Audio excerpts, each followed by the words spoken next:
I cook beef MACHADO. Okay, yummy.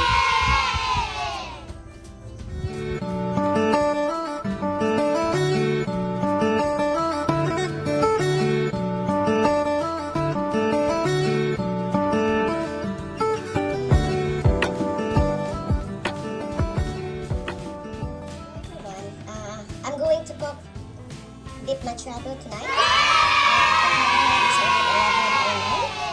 So first, we're going to wash the beef.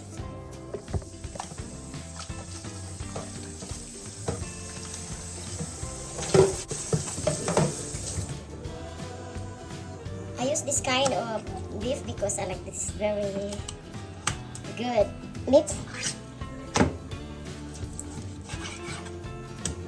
So I'm gonna get rid of this thing.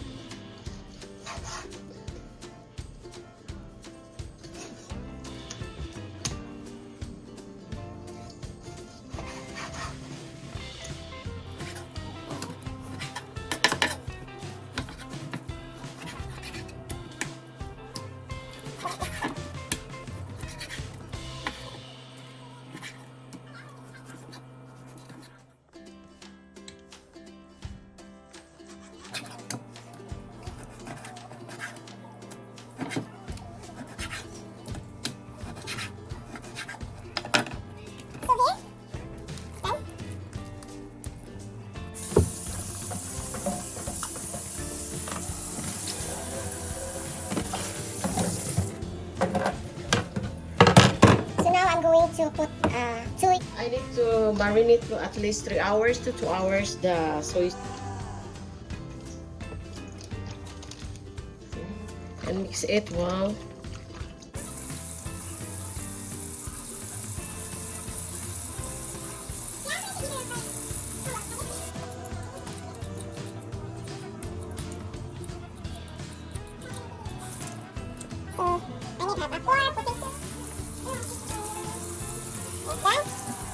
Pieces of potato. I'm going to put lemon or calamansi juice, and I pour already the soy sauce, 5 tablespoons, and half 1/4 of lemon. I'm marinating the beef meat. I'm going to slice some of ingredients. This is tomato. I don't know if this is cherry tomato or big tomato. You can use it.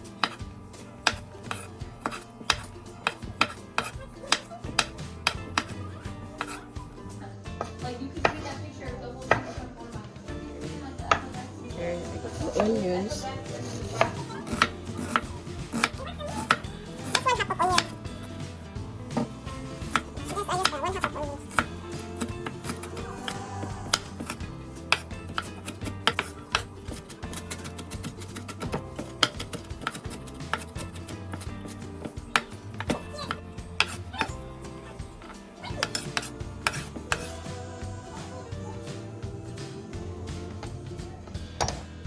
I ran out the bell pepper or red pepper.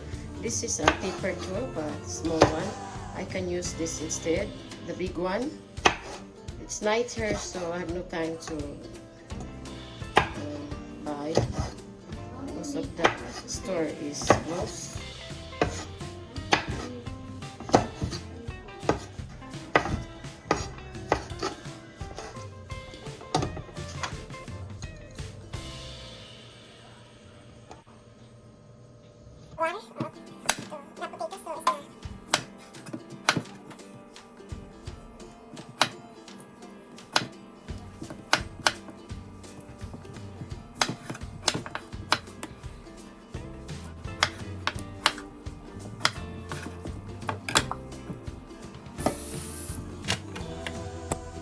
Hello guys, I'm going to pour 2 tablespoons of olive oil or vegetable oil. I'm going to add 1 tablespoon of minced garlic or minced garlic. And then half medium onion.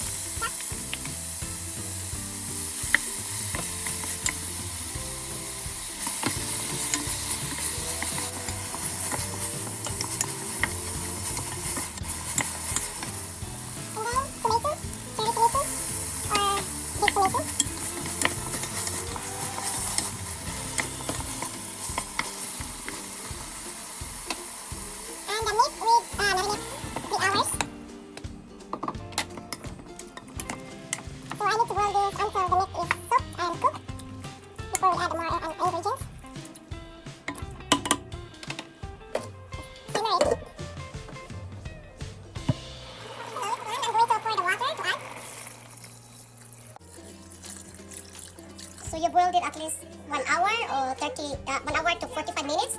But if you have a pressure cooker, just 30 minutes or 25 minutes.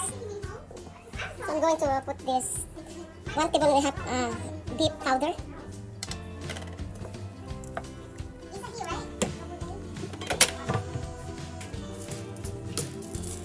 And salt.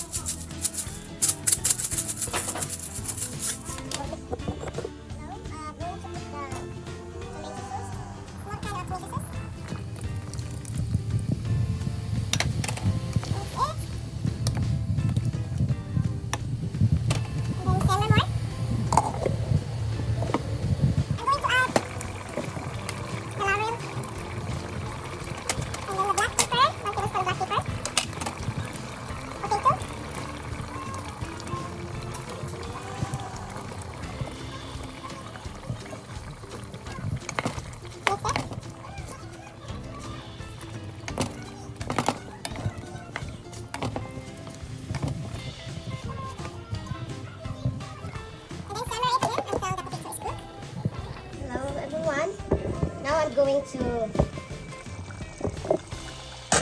add the bell pepper. I have no red pepper. This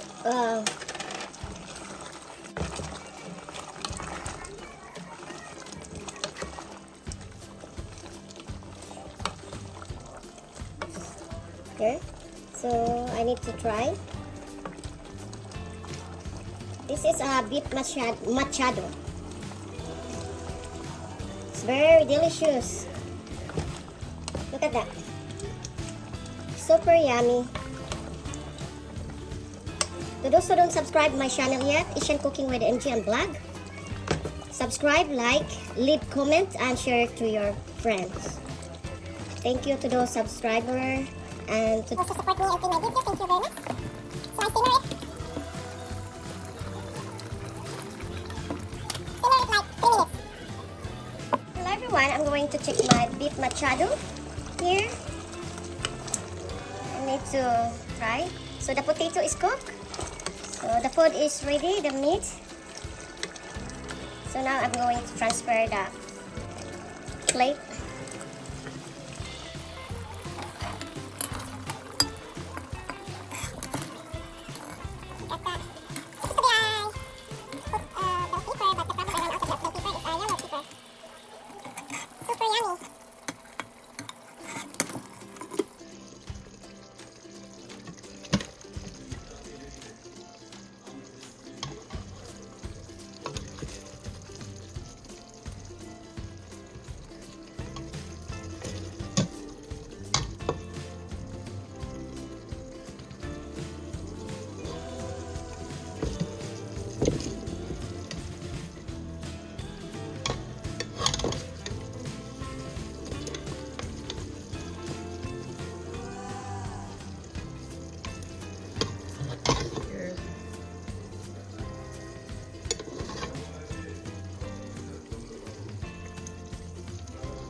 I need to put the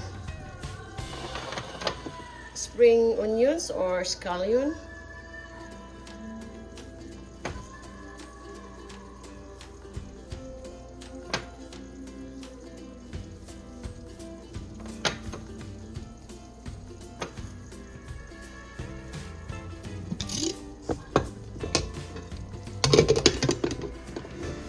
Here, beef machado. Thank you for watching. I hope you learn my new recipe today.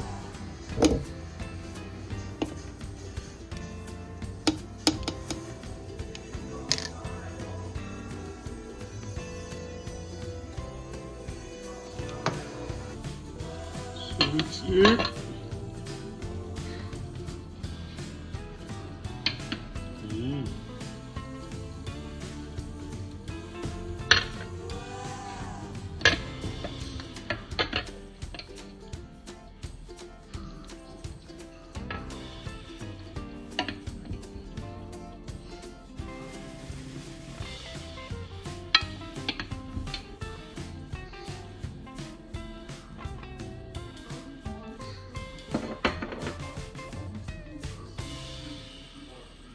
Tikman. Let's eat. Let me taste.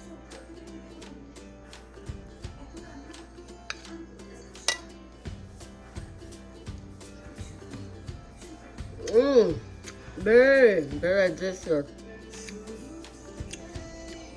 The meat is very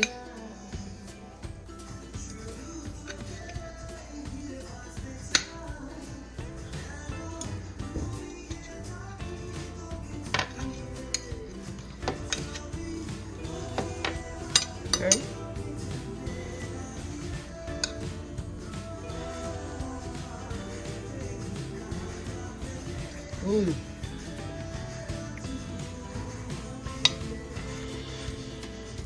So look at the meat. It is very good and tender. Thank you for watching.